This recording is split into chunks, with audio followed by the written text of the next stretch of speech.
It's another Saturday morning, and it's 9 o'clock again. Unbelievably, it's time for the Monster Magic Saturday Show. Let's do this. Wake up, it's a beautiful morning. Feel the sun shining for your eyes. Woo-hoo-hoo. Good morning, everybody. It's good to be back. Funny enough, Blackpool was very cold outside, but I did enjoy the idea of central heating whilst I was in my Airbnb.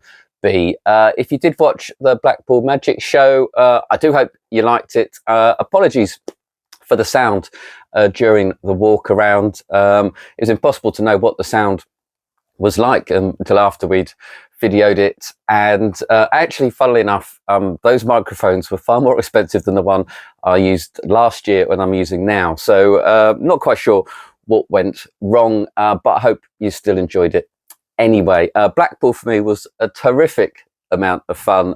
Great to catch up with some old friends and some other people in the business, people that usually I just email to, really, and putting names to faces is great. And also a big thank you to everyone who came to the stand and said hello, and just said some really nice, kind things about Monster. It was really quite emotional by the end of it, and some of you brought me some gifts, which is don't want to encourage it, but it was absolutely lovely. Some bottles of whiskey, no less, some very nice bottles of whiskey, which greatly appreciated, and a keyring as well, which was terrific. Oh, got a hit.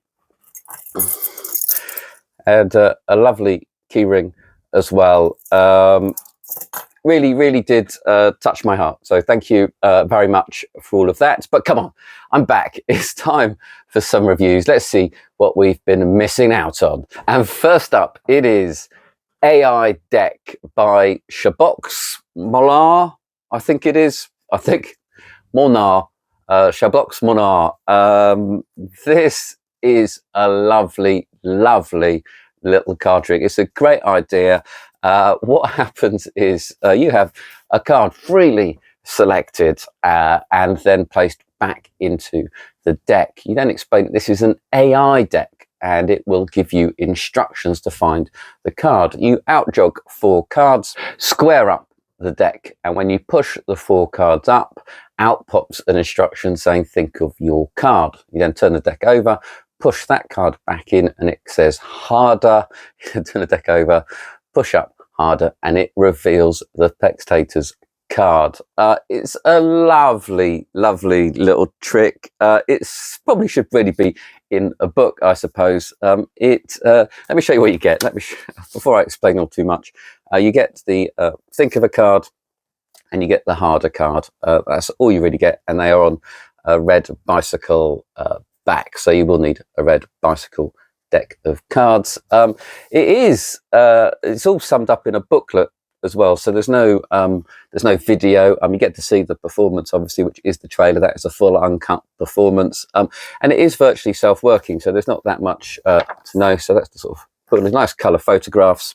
It is simply a really entertaining, fun, topical, because it's AI, and surprising card reveal. It uses the classic plunger principle, which has been around since the 1930s, attributed to Jack Mullen, who published it in the first ever Genie with his JM card rise. It's lovely. It's very simple. The cards, it's a little bit sort of an old computer look to the font on the cards, which kind of hints that it's a computer, but a computer that was long before AI, but it's still got so much charm. I really like it for a nice, novel, quick card trick. And that is the AI Deck by Holsbeck, Molnar, $21.99.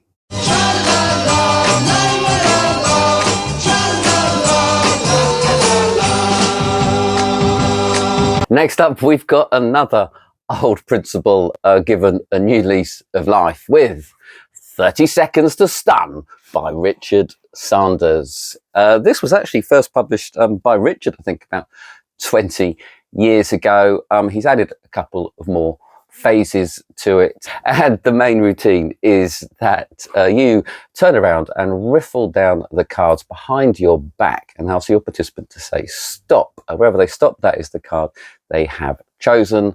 You then turn around and boom, that card is in your mouth. And they can actually go through the deck and their card is no longer in it. Richard does teach a couple of extra phases as well. So that is what he calls the main routine. There is an instant repeat, which is lovely. And there's a hands-off version as well. So you could do all of the phases. You could make it all into a whole routine if you want. I would just do one or two of the phases. I particularly like the instant repeat. Actually, Richard seems to favour the hands-off one. The tutorial is by Richard and it's split up nicely into sort of separate videos.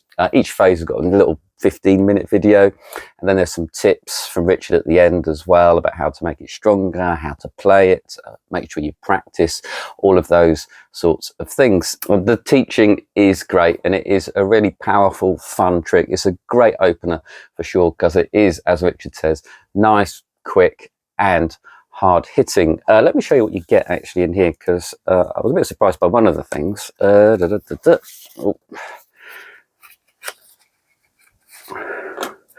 So this is the gimmick. Again, Red Riderback. This gimmick is as old as the hills. Certainly around the early 1900s, people were using this gimmick, certainly for cards across, for making cards, having cards selected and vanish all the way back then. I know Theodore Anneman had a trick very similar to this in 1928 in one of his books, which I can't remember what it was called, what the book was called now. And what he would do was have an envelope with one card in it. The person would go through the deck. They'd do the selection process, very similar.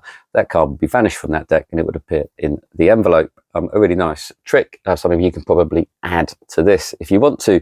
So that's the gimmick. Nothing new there. It is very well made. I'll give you that.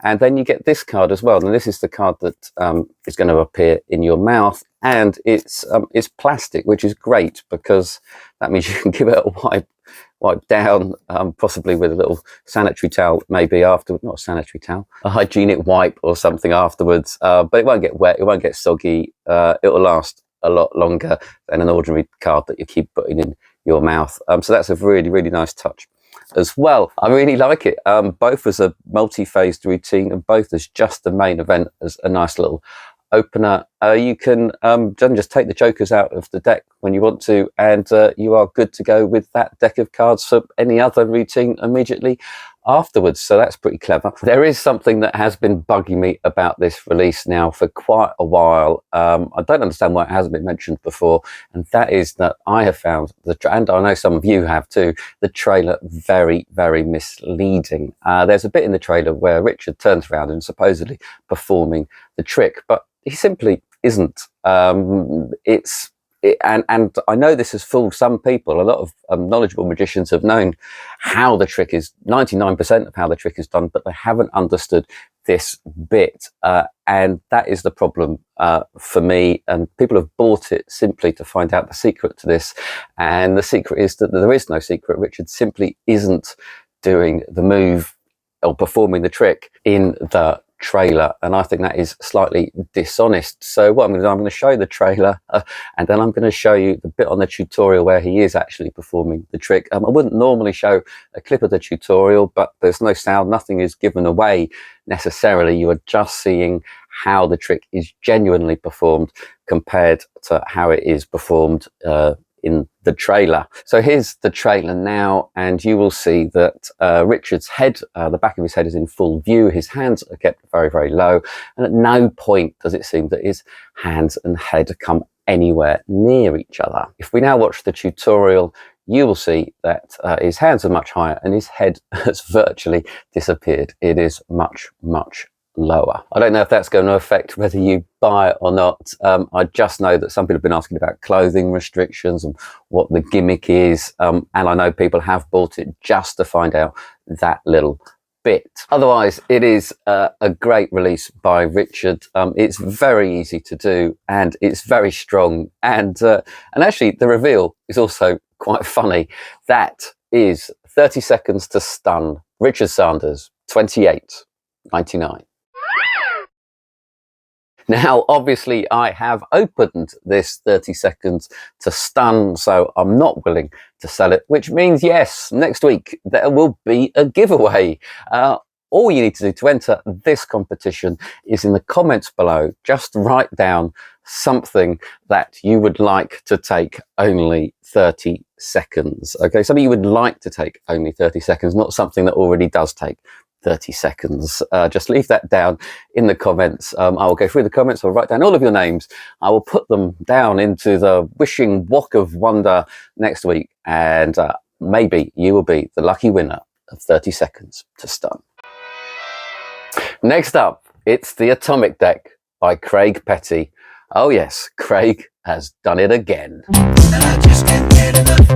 I just can't get enough. This was without doubt the trick of the Friday of the Blackpool convention, or the Friday morning really, because it sold out so quickly. We do know, I mean, let's face it, Craig could sell ice to the Eskimos. I do know Craig as well, by the way. I must say, I do know Craig. I have got lots of these in stock, so please bear that in mind whilst watching this review. I'm going to try and just show you exactly what it is really, and describe my feelings about it. As with anything Craig releases, there seems to be lots and lots of questions, no matter how much he asks. And I think that's just due to the hype he manages to create around it. And he does tend to, I'm not saying exaggerate, but really get very excited about things. And there's just one bit in the ad copy I'd like to cover. So this is what you get. Now, if you don't know what the Atomic Deck is, it is Craig's version of any card at any number. Basically, you put the cards down on the table in front of your participant and you ask them to name any card and at what number down in the deck they think it might be. You then take out your phone and you tap that into the note. You can then deal down to that number and yes, kabam, it is their card at that number. It is, I have to say, Craig's going to be thrilled probably. I didn't want to say it. This is actually really, really clever. It is also probably the cleanest and easiest card at any number that I've seen in a very long time. I can't remember one that is as good as this, to be honest. Certainly not one that sticks as close to the effect as David Berglas used to perform it, which was having the deck out in the open. They name the number, they name the card. The participant can't deal down. That is the only real difference. You have to do the dealing. That is part of the secret. That's part of the method, as well as this very, very clever deck and the app on your phone. David Berglas used to perform it. David Berglas was a great mentalist. This to me is a mentalist effect, and I say that now because that is how you need to perform it, present it and frame it, in my opinion. It's not a card trick, it's a mentalist trick. David Berglas used to use a whole smorgasbord of methods to get the card at any number. I'm sure it was very, very difficult. Lots of people have no idea how it was done. I believe Mark Ball is possibly the only one. But it made it very, very clean, and it was the framing that enabled it. And sometimes it's the bits of the mentalism that make it that entertaining. Asking someone to change their mind can make it more entertaining, and that's what you need to remember here. Let me show you the deck, because the deck does a lot of the work for you. Now, I don't know how much Craig has revealed about this deck. So I just want to say a few things about it that I think might be quite important for you to know. These cards are thin cards, so they are very similar to the Phoenix double-decker deck. So they're quite thin, they're quite flimsy, and they've got that finish as well, so they're quite a smooth finish. They can take a bit of getting used to. I've had double-deckers, in fact I was a bit obsessed with tricks with double-deckers for quite a long time. So I've handled these a lot over the years, but I can't remember if they were feeling a bit awkward to start off with, and I was quite nervous they weren't proper cards to start off with. That doesn't matter. Get that out of your mind. Just get used to this deck as a particular gimmicked deck. The back of the cards are also marked, and that gives you some slight variations on the any card, any number theme as well that Craig runs through. In fact, I spoke to a customer on the phone the other day, and he's got lots of ideas for this deck, so I wouldn't be surprised if there is an atomic deck project coming out by Craig at some point. The other thing is that the back design of this deck is unique. So it is based on the Legends Copperhead deck, but it is different. So you can't do a very easy deck switch or ring it in if that was your intention. The other thing is that these cards do use the rough and smooth principle. Now in the ad copy, it says there's no roughing fluid, and that is true. And I guess that gives you the advantage that there's nothing to feel, there's nothing to touch, there's nothing for any spectator or participant to find with these cards. So perhaps he's got a point of he's actually listing it as a benefit rather than trying to mislead you away from the actual method. It's also one of the things that make this unique. And the real thing you're going to have to practice is how to handle this deck. The tutorial covers quite a lot. Towards the end, Craig teaches how to handle the cards and how to deal the cards. But with a bit of practice, it is surprisingly easy. So if I and this is just highlighting how well this deck works. So these are, in fact, all pairs that I'm dealing. And it's as simple as that. It is as careless as that. And I think that just amazes me. So far, all good and dandy, but it's not perfect, I'm afraid. You cannot have any card and number combination. There are simply some numbers combinations that won't work with this deck. So I believe, if my math is right, 52 factorial is 2,704 different combinations of card and number. This deck does 80% of them. Yes, you can have, let's just say how remarkable that is. There are over 2,150 odd different card and number combinations hidden within this deck. I think that is phenomenal. Yes, it's not the full 2,700, but it's pretty good. And this is why I mentioned earlier that it is a mentalism trick, because anyone with any mentalism skills or mentalism showmanships of presentations will know that asking someone to change their mind can add a lot of power. It's a natural thing to do. But Craig and Lloyd talk a lot about how to do that. The website, which is the Birmingham University, which I'll talk about later, also encourages you to find one that will work. So that's particularly clever. Craig says that 20% don't work. I ran through 30 on the website, and it turned out to be about 76% worked. So slightly less than what Craig is claiming. But by and large, I think what you'll find is that those odds don't really matter, because more cards are named more often, and people are really going to name cards roughly in the middle. Very rarely are they going to say 1 on 52. So I'm not entirely sure what the real genuine odds are unless you go out and perform it and ask lots and lots of participants for their card number. The other thing is that you do need to use your phone. The reason for that is because there's a phenomenal amount of maths going on. So unless you're Carol Vorderman, you are going to be using your phone. And now, I'm not a fan of having my phone out while I'm doing magic, but that's just because I'm an old fuddy-duddy, and I think having a phone out at a social occasion or at the dinner table is still a little bit rude. But what I will say is it's completely justified, because you're making a note of the number. If they're going to the website, that's an obvious reason, and they can have a lot of fun choosing their card, trying to get the probability as low as possible. That is a nice, entertaining little hook right there, and actually in many ways can make the trick that little bit stronger, as they're trying to find one that is as unlikely as possible to be in the deck. Secretly, they are actually helping you out. The Notes app, that's a very sensible way of making sure the card and number isn't forgotten.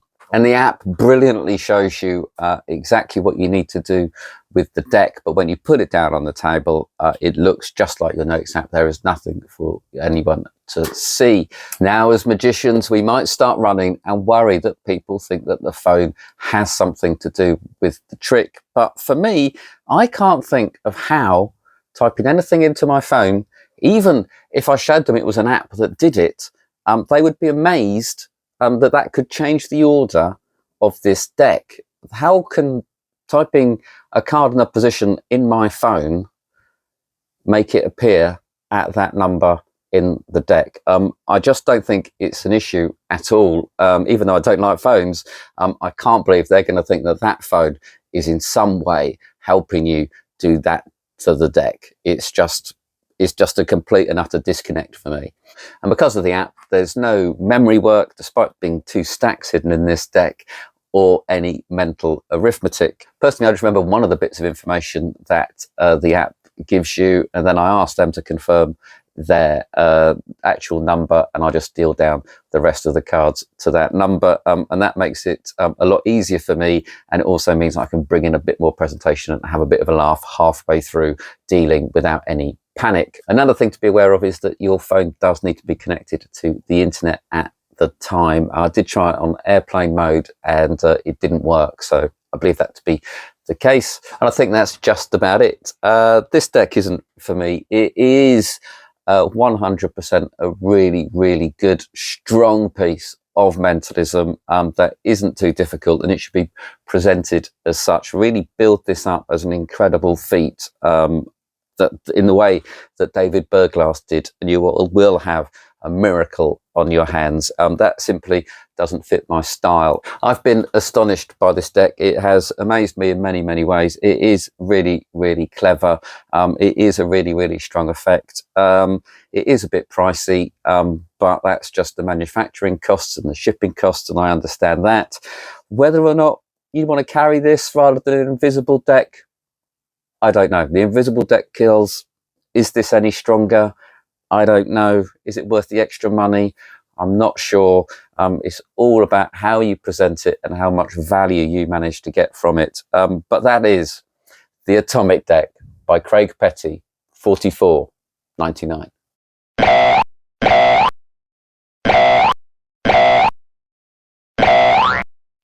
And now it's second competition time. Oh, yes, because I have opened this Atomic Deck, and I'm not going to be using it because I'm not a big fan of any card at any number. So all you need to do to win the Atomic Deck by Craig Petty is to put in the comments what you would like to be somewhere else. It could be somewhere else in the world, it could be a massive thing, it could be a whole continent, or it could just be something around your house. So just leave in the comments what you would like to be somewhere else, and I will enter you into the draw, which probably come out of the saucepan because the wok's already been used, and you may well win the Atomic Deck by Craig Petty.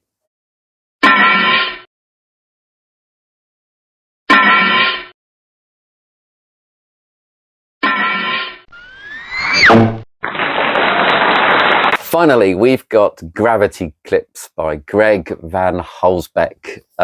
This is a lovely mentalism routine. One of those mentalist routines that I enjoy because it involves a lot of props and a bit of colour. One routine would be that you show that you've got lots of postcards from different countries or cities all around the world. You have your participant choose one that then gets put back and they all get mixed up. They then get hung on what looks like a shopping line with bulldog clips on it. They think of whichever city they had chosen, and all of the other postcards fall to the floor, leaving just their selection hanging on the line. It is great. Visually, it is wonderful. It's surprising as well. No one really knows what's going to happen when you're holding that string across the stage or the room, as it were. It is a really fun revelation, and that revelation owes itself to the great Stuart James. Published in The Essential Stuart James, published in 2007, but it comes from a letter that he wrote in 1951, I believe. But his was slightly different. The clips were pretty much standard clips. He just doctored one of them, but in his, the selection fell and all the others remained this way. It's a reverse. All of the others fall and the selection remains clipped on, which I think is actually slightly better because you get more of the fall. It's more dramatic. And the secret is actually all hidden in the clips. So that means, let me show you what you get in the box. So in the box, you just get all of the clips, you get the line, and they're all neatly held in here so that they don't get messed up or anything like that. And when you're performing it, you probably want this already hooked on something. You know, you don't want to take it out of the box. It takes too long to have it already hooked up. And then you can have your postcards selected. It doesn't have to be postcards, it could be movie pictures. What you also get is actually sort of PDF that you can download. You can take that to the printers to print your own postcards. You'll have to sort of glue them together and cut them out. So there's a bit of arts and crafts involved in that. Or you can just use something organic. You can simply just go and buy a load of postcards. You could go and buy anything you want. It could be silks. So rather than having something selected and then clipped on to the Bulldog clips, you could have lots of things already on the Bulldog clip, force whatever they're going to think of, and that will be the one that is on the clip. So you can do a living and dead test with it. He does that as an example as well. Pretty much anything that can be held by a Bulldog clip can be used. The first idea I had, for example, was to actually think of it as a washing line and have lots of unmatched socks hanging on it, because you always get one sock and then they all fall, leaving just one sock, which is the one that is missing and matches the one I've got on my other foot. There you go. The tutorial is by Greg. There are lots of different performances on it. He runs through exactly how to handle it. He does talk a little bit about the Stuart James original as well. It is really, really versatile. It is an enjoyable, fun piece of mentalism for parlour or stage. That is Gravity Clips by Greg von Holsbeck, £34.50. And just finally, before we go, I'd like to mention The Gnome again by a good acquaintance of mine, Miles Thornton. You can get it at the-gnome.com. The trick in this one, this is issue 2. I saw Miles performing this around the convention, in the Ruskin, absolutely everywhere, and it was blowing well-known magicians away. It is a really, really good banknight routine using just 2 pay envelopes. You say one of these envelopes has a £20 note in. You put one on the palm of your participant's hand, one on your palm. You can give them the chance to swap if you want, and then at the end they have to screw up their envelope and throw it away. You open the envelope that you were left with, and inside is a razor blade. It filled the living daylights out of me, and the ending was a real shock and a surprise. I really, really like it. That is the-gnome.com for issue 2 of The Gnome. I think I ought to see a doctor. Oh, why do you say that? I'm beginning to like the show. And that's it for this week's show. I hope you've all got some nice plans for the weekend. And fingers crossed, it includes grabbing some magic, going out there and having some fun with the best hobby in the world. Bye-bye.